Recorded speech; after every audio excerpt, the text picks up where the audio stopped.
The $300,000 car didn't matter. The billion-dollar empire didn't matter. None of it mattered when Alex Sterling stood alone on the shoulder of Highway 101 at 11 p.m., watching the taillights of the tow truck disappear into the darkness, taking everything that proved who he was. His phone, his wallet, his identity. Just 30 minutes ago, he'd been untouchable, the CEO whose name commanded boardrooms, whose single text could move markets, whose security team anticipated his every need before he even voiced it. Now, he was just a man in a $1,000 suit that suddenly felt like a costume, thumb extended toward the sparse traffic like some desperate hitchhiker from a bad movie, completely and utterly powerless. The irony cut deeper than the cold night air. He'd spent the last decade building walls, security protocols, non-disclosure agreements, carefully curated distance from what his COO called the ordinary world. He'd convinced himself it was necessary protection, that isolation was simply the price of extraordinary success. His therapist, during their one and only session, had used a different word, prison. Alex had fired him the next day. Now those walls had collapsed in the span of 20 minutes, and he stood exposed on a highway shoulder in a way no amount of money could fix. No assistant to call, no driver to summon, no black card to wave like a magic wand that solved every inconvenience life dared throw at him.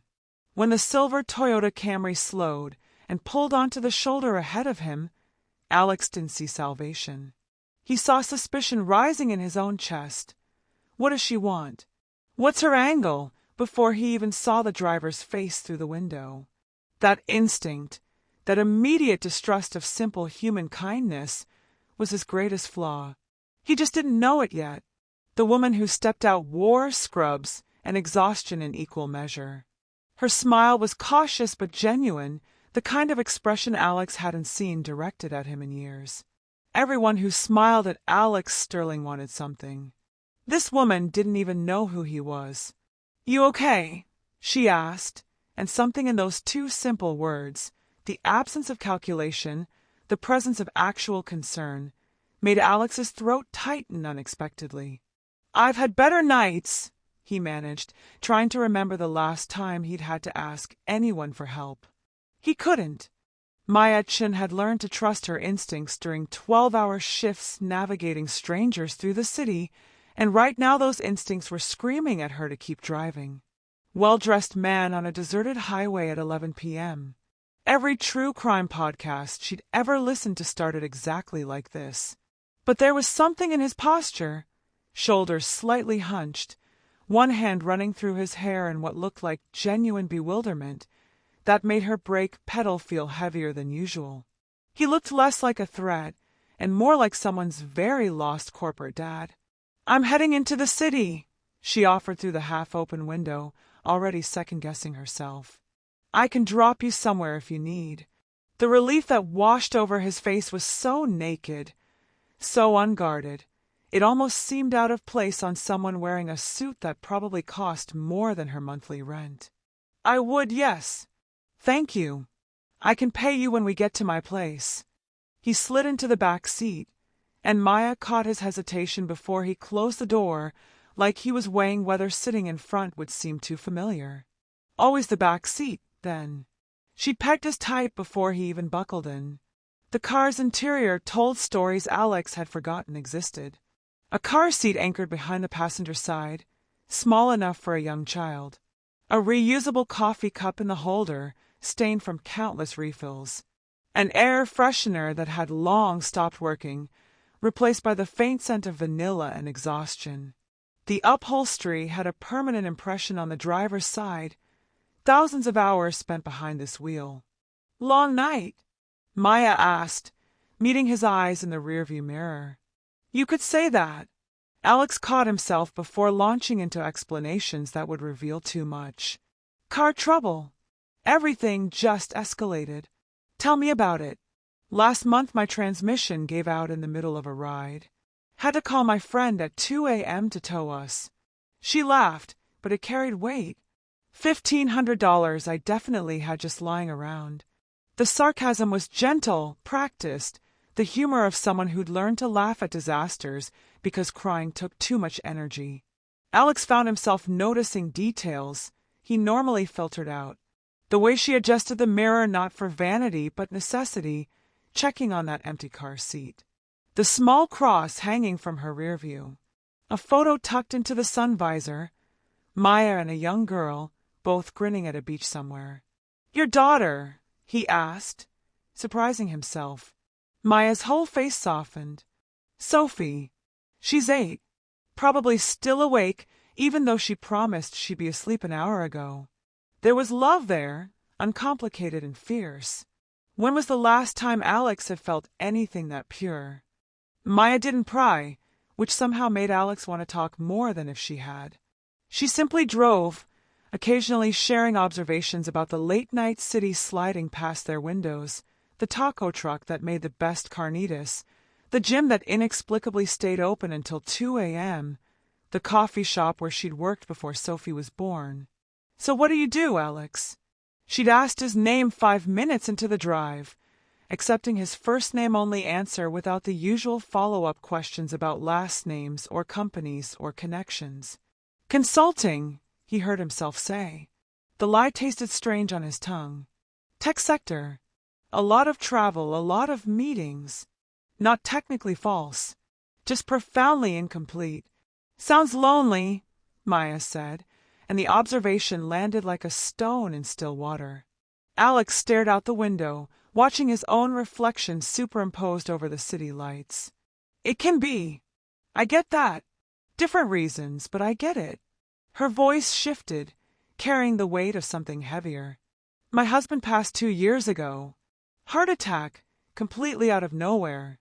He was 34. I'm sorry." The words felt inadequate, corporate, the same thing he'd said at 100 networking funerals where he barely knew the deceased. But Maya just nodded, accepting the sentiment at face value. "Sophie asks about him every day. I started writing down all the stories I can remember, you know? So she doesn't forget how he'd make pancakes shaped like her name, or how he'd do all the voices when he read her bedtime stories." She glanced at the rearview mirror, catching Alex's eye. "Now I do the voices. I'm terrible at it, but she laughs anyway." Something cracked in Alex's chest, a fissure in foundations he thought were solid. When was the last time he'd made anyone laugh? Not the polite chuckles at board meetings or the practiced responses to his keynote jokes, but real laughter born from real affection? "I want to open a bakery someday," Maya continued, her voice lifting slightly. "Nothing fancy, just a neighborhood place. Sophie's obsessed with helping me test recipes. Last week we made cinnamon rolls that could have been used as doorstops." Alex surprised himself by laughing, actually laughing. "That bad?" "Catastrophic. We fed them to the ducks at the park. Even they were skeptical. For 20 minutes. Maya talked about her dreams with the kind of specificity that only comes from hours spent imagining something. The vintage oven she'd found at an estate sale, the name she'd already picked out, the community board where local artists could display their work. She spoke about a future that would cost less than Alex spent on wine in a month, and somehow it sounded infinitely more valuable. The grinding noise started as a low groan beneath them, then escalated into something that sounded like metal eating itself alive. Maya's jaw tightened, her hand steady on the wheel even as Alex saw the flash of panic in her eyes via the mirror. "No, no, no. Not tonight. Please, not tonight." She was bargaining with the universe as she guided the protesting Camry toward the neon glow of a diner just off the next exit. They coasted into the parking lot on what sounded like prayers and momentum. Maya sat for a moment, forehead resting against the steering wheel, before pulling out her phone. "I'm really sorry," she said, already dialing. "This is literally the worst luck. I'll call you another ride." "Don't." Alex surprised himself again. "I mean, let's just see what's wrong first." The diner smelled like grease and nostalgia, its vinyl booths patched with duct tape, its fluorescent lights humming with the persistence of cockroaches. Alex couldn't remember the last time he'd been somewhere like this. Probably college, maybe earlier. Maya's mechanic friend wouldn't be able to come until morning. She slumped into the booth across from Alex, exhaustion settling over her like a blanket. "Coffee?" the waitress asked, pot already hovering. "Please," they answered in unison. The coffee was terrible in the way only diner coffee at midnight can be, burnt, bitter, and somehow exactly what the moment needed. Maya ordered pie she clearly didn't want but felt obligated to purchase for taking up booth space. "This is going to wipe out my buffer," she said quietly, more to herself than Alex. "I had almost enough saved for Sophie's field trip next month. They're going to the Science Museum. She's been talking about it for weeks." Alex thought about the watch on his wrist, worth more than that field trip cost 100 times over. "How much is the trip?" $65. Which I know doesn't sound like much, but after rent and Sophie's asthma medication. She shook her head. "Sorry, you don't need to hear this. I'm just tired and worried and apparently can't stop talking." "It's okay." And strangely it was. Maya explained her careful mathematics, which bills could be paid late, which couldn't, the delicate Jenga tower of survival where one unexpected car repair could topple everything. She spoke about choosing between fixing the car or filling Sophie's prescription, about the school supplies that cost more every year, about the birthday party invitation Sophie had received from a classmate, and whether they could afford a gift. Alex sat in a vinyl booth held together with tape, drinking battery acid coffee, listening to a woman calculate whether she could afford a $10 birthday present, and realized he'd forgotten what actual problems looked like. His biggest stress last week had been which private jet service to use for a conference in Dubai. The waitress returned to refill their cups, moving with the mechanical precision of someone whose feet had stopped hurting hours ago because they'd gone completely numb. Her name tag read Donna, and her eyes held the particular exhaustion of a double shift with another one looming tomorrow. Maya looked up with a smile that seemed to cost her nothing despite everything. "How much longer on your shift, Donna?" "Another hour, thank God. Then I get to do it all over again at 6 a.m. That's brutal." "Hang in there." When Donna left the check, Alex watched Maya count out bills from her wallet, the last of her cash, he realized, and leave a tip that had to be at least 40%. She caught him looking. "She works harder than I do," Maya said simply, no performance in it, no waiting for applause. 20 minutes later, a man shuffled in wearing layers despite the mild night, carrying everything he owned in a garbage bag. The manager moved toward him with the weary aggression of someone who'd had this conversation before, but Maya was already sliding out of the booth. "Hey," she called to the manager. "He's with me." She bought the man a full meal, eggs, toast, hash browns, coffee, and sat with him while he ate, asking his name, Robert, where he was from, Ohio originally, whether he'd been to the shelter on 5th Street, full up as always. She spoke to him like he was human, which Alex realized with shame was more than he'd done for anyone in recent memory who couldn't advance his interests. Robert left with a full stomach and the rest of Maya's cash, $20 she absolutely could not spare, and her simple instruction to stay warm out there. Alex watched all of this from the booth, his coffee growing cold, his certainty growing colder. When was the last time he'd done something kind without calculating the return on investment? When had he last looked at another person and seen them rather than what they could do for him? His company had a charitable foundation. He donated millions. But he couldn't remember the last time he'd actually looked someone in the eye while helping them, couldn't recall the last time his generosity had cost him anything that mattered. Maya slid back into the booth, checking her phone for the time. "You didn't have to do that," Alex said carefully. "Neither did you when you decided to wait with me instead of calling another ride." She met his eyes. "People help people. That's how it's supposed to work, isn't it?" It was. Alex had just forgotten. Maya's phone lit up at 1:17 a.m. with a call that made her face drain of color. Alex knew that expression, the particular terror of a parent receiving an unexpected call in the middle of the night. "Sophie." Baby, slow down. What's wrong? Maya was already standing, already moving toward the door.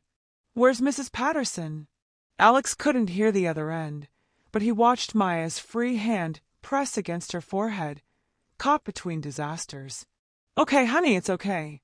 I'm coming right now. Lock the door and don't open it for anyone except me. I'll be there in 20 minutes. She ended the call, fingers already flying across the screen. The babysitter got food poisoning. She had to leave. Sophie's alone and she's scared and Let's go, Alex said, standing. No, I'll call you a ride. I'm so sorry. This whole night has been. Maya. He said her name with more certainty than he'd felt about anything in years. Let's go. I'll help however I can. The look she gave him was pure assessment, maternal instinct calculating risk versus necessity. Whatever she saw must have passed inspection because she nodded once and they were out the door. The apartment building was tired in the way of structures, holding on to dignity by their fingernails. Peeling paint, a security door that didn't quite close, stairs that creaked confessions with every step. 3rd floor, apartment 3C, and before Maya could get her key in the lock, the door flew open. Sophie Chen was a miniature tornado of relief and recrimination, 8 years old with her mother's eyes and an expression far older than her age. You said you'd be home by midnight, she accused, even as she wrapped herself around Maya's waist. I know, baby. I'm sorry. The car broke down. Maya smoothed her daughter's hair, breathing her in. This is Alex. He helped me tonight. Sophie's gaze swiveled to Alex with the unnerving directness of children who haven't learned to pretend yet. She studied him like a puzzle, taking in his expensive suit, his uncomfortable posture, the way he stood too carefully in the doorway as if afraid he might break something. You look sad, Sophie announced. Alex blinked. I what? You have sad eyes. Like Mr. Peterson's dog after his owner moved away. She said it matter-of-factly, without judgment. Are you lonely? Maya started to apologize, but Alex held up a hand, crouching down to Sophie's level. When was the last time anyone had asked him a real question? Yeah, he admitted quietly. I think maybe I am. Sophie nodded, satisfied with his honesty. Mom says being lonely is when you have walls so high nobody can climb over them. Is that why you wear such a fancy suit? So people can't see the walls? Maya's phone lit up at 1:17 a.m. with a call that made her face drain of color. Alex knew that expression, the particular terror of a parent receiving an unexpected call in the middle of the night. Sophie, baby, slow down. What's wrong? Maya was already standing, already moving toward the door. Where's Mrs. Patterson? Alex couldn't hear the other end, but he watched Maya's free hand press against her forehead, caught between disasters. Okay, honey, it's okay. I'm coming right now. Lock the door and don't open it for anyone except me. I'll be there in 20 minutes. She ended the call, fingers already flying across the screen. The babysitter got food poisoning. She had to leave. Sophie's alone and she's scared and Let's go, Alex said, standing. No, I'll call you a ride. I'm so sorry. This whole night has been. Maya. He said her name with more certainty than he'd felt about anything in years. Let's go. I'll help however I can. The look she gave him was pure assessment, maternal instinct calculating risk versus necessity. Whatever she saw must have passed inspection because she nodded once and they were out the door. The apartment building was tired in the way of structures, holding on to dignity by their fingernails. Peeling paint, a security door that didn't quite close, stairs that creaked confessions with every step. 3rd floor, apartment 3C, and before Maya could get her key in the lock, the door flew open. Sophie Chen was a miniature tornado of relief and recrimination, 8 years old with her mother's eyes and an expression far older than her age. You said you'd be home by midnight, she accused, even as she wrapped herself around Maya's waist. I know, baby. I'm sorry. The car broke down. Maya smoothed her daughter's hair, breathing her in. This is Alex. He helped me tonight. Sophie's gaze swiveled to Alex with the unnerving directness of children who haven't learned to pretend yet. She studied him like a puzzle, taking in his expensive suit, his uncomfortable posture, the way he stood too carefully in the doorway as if afraid he might break something. You look sad, Sophie announced. Alex blinked. I what? You have sad eyes. Like Mr. Peterson's dog after his owner moved away. She said it matter-of-factly, without judgment. Are you lonely? Maya started to apologize, but Alex held up a hand, crouching down to Sophie's level. When was the last time anyone had asked him a real question? Yeah, he admitted quietly. I think maybe I am. Sophie nodded, satisfied with his honesty. Mom says being lonely is when you have walls so high nobody can climb over them. Is that why you wear such a fancy suit? So people can't see the walls? The medical team arrived in 4 minutes. A physician's assistant, a paramedic, equipment that looked like it belonged in a hospital, not a third-floor walk-up in a tired building where the elevator never worked. They were efficient, professional, and expensive in ways that didn't require price tags. Sophie's breathing steadied within minutes. Color returned to her lips. Maya held her daughter's hand through it all, but her eyes kept finding Alex, and in them he saw something worse than anger. Betrayal. The medical team left after ensuring Sophie was stable, leaving behind a proper inhaler, instructions, and the kind of follow-up care that came with having Alex Sterling's name attached to the emergency. The apartment felt too small in their absence, the silence too loud.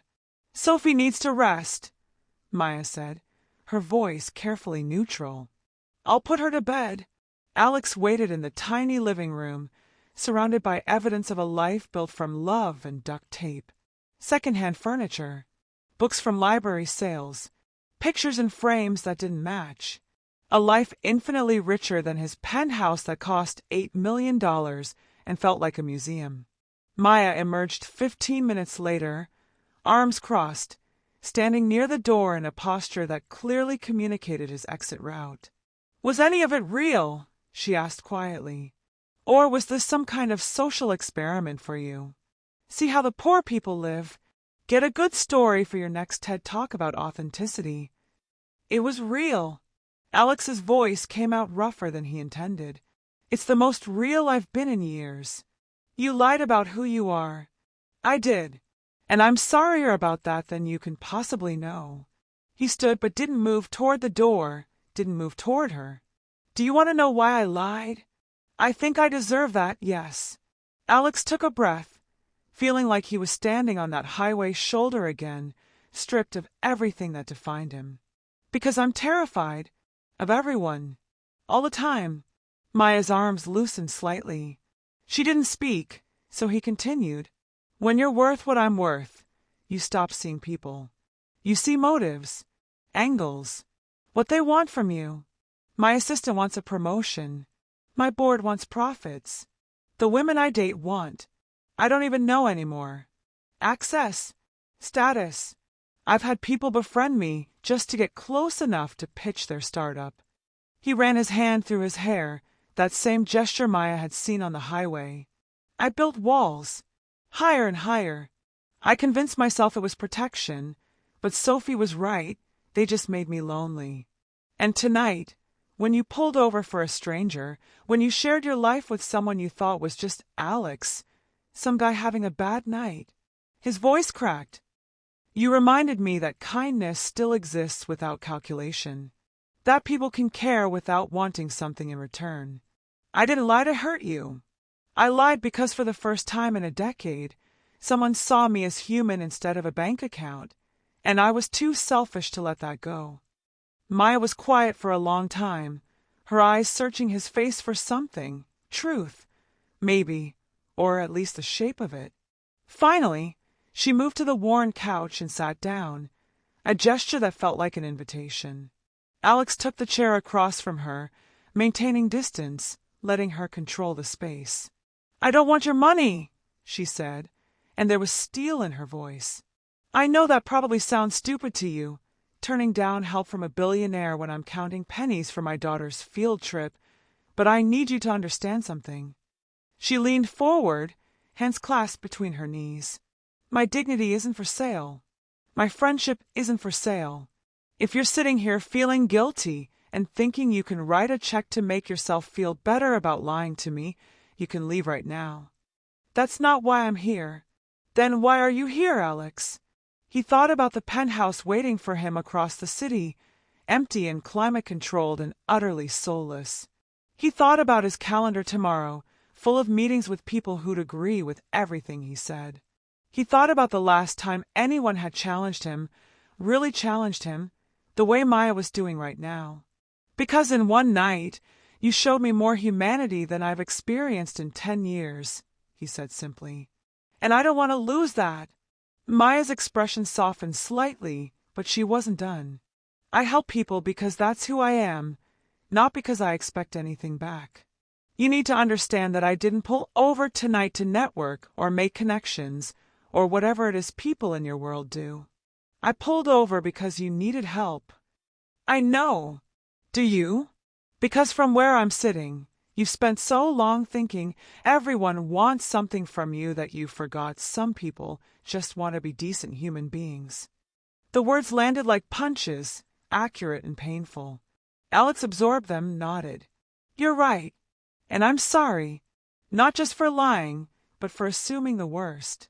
For being so broken I couldn't recognize genuine kindness when it was right in front of me." Maya studied him, and something in her posture shifted. Not forgiveness exactly, but maybe the possibility of it. "Tell me about the bakery," Alex said. "Really tell me. Not because I want to invest or fix your problems or be your solution. I want to know what it looks like in your head." She hesitated, testing the question for traps, then slowly began to speak. She described morning light through large windows, the smell of bread at 5 a.m., a chalkboard menu that changed with the seasons. She talked about Sophie learning to frost cupcakes, about creating a space where neighbors could gather, where single mothers like her could afford a coffee and a moment of peace. Alex listened without interrupting, without calculating returns or market viability. He asked about her favorite recipes, about where she'd learned to bake, about what scared her most about taking the leap. For the first time in years, he had a conversation that wasn't a transaction. It felt like coming home. 3 months later, Alex Sterling stood in front of a small storefront in a neighborhood his driver had never taken him to before, watching Maya Chin unlock the door to her dream. Sophie's sweet house was painted in cheerful yellow letters across the window, Sophie's own artwork, a slightly lopsided cupcake, proudly displayed beneath it. The vintage oven Maya had talked about that first night sat gleaming in the corner, restored and ready. Local art covered the walls, rotated monthly, with half the sales going to the artists. It wasn't his money that had made this happen, not really. It was Maya's vision, her recipes tested in her tiny apartment kitchen, her business plans scribbled in notebooks during Sophie's soccer practices. Alex had simply created what he now called the Real Dreams Initiative, micro-investments in people like Maya, entrepreneurs who didn't need millions, just a fair chance and someone willing to believe in them. Maya owned 100% of her bakery. Alex was listed nowhere on the paperwork. He'd learned that some things were more valuable than equity. "Uncle Alex!" Sophie burst through the door, her inhaler safely clipped to her backpack, a backup, since she rarely needed it anymore with proper medication. "Mom says you're teaching me Python today. After you finish your homework," Maya called from behind the counter, elbow deep in sourdough starter. Alex had never been called uncle before. It had terrified him the first time Sophie used it, the weight of that trust, the implication of family without the safety of contracts or legal obligations. Now it was his favorite title, worth more than CEO, more than founder, more than billionaire. He settled at the corner table, his table, Sophie had declared, and pulled out his laptop. Sophie scrambled into the chair beside him. eager and brilliant and unimpressed by his net worth. "Okay, so last week we talked about loops," he began. "And today we're making a program that helps Mom track inventory." Sophie interrupted, bouncing slightly. "Because she keeps running out of chocolate chips, and then people get sad." Through the window, the neighborhood moved past, the postal worker who stopped in every morning for coffee, the book club that met here Tuesday nights, the teenager Maya had hired part-time because she remembered being young and desperate for a chance. Real people, living real lives, connected by sourdough and kindness. Maya looked up from her dough, flour on her cheek, and caught Alex's eye. She smiled, not the practiced smile of networking events, not the calculated warmth of business dinners, but something real and unguarded and freely given. Alex smiled back, surrounded by the smell of baking bread and the sound of Sophie's questions and the particular warmth of belonging somewhere. His penthouse sat empty across town, pristine and cold, and waiting for a version of himself that no longer existed. He'd spent 10 years building an empire. It had taken one night on a highway shoulder to remember what actually mattered. "Uncle Alex, you're not paying attention," Sophie accused, pulling him back to the present. "Sorry, I was just thinking." "About what?" "About how the best investment he'd ever made was trusting a stranger who stopped to help. About how the richest he'd ever felt was sitting in a modest bakery teaching an 8-year-old to code. About how coming home didn't require walls or security systems or isolation, just people willing to see each other as human. About how lucky I am," Alex said honestly. Sophie considered this, then nodded with the wisdom of someone far older. "Mom says luck is just kindness coming back around." Maya had said no such thing, but it sounded like something she would say, and Alex realized that somewhere along the way, he'd started building a new kind of wealth, measured not in zeros on a balance sheet, but in moments like this. In belonging, in trust, in the revolutionary act of letting people see him, walls down, just Alex. "Your mom," he told Sophie, "is the smartest person I know." From behind the counter, Maya laughed, warm and real and free, and Alex knew he was finally truly home.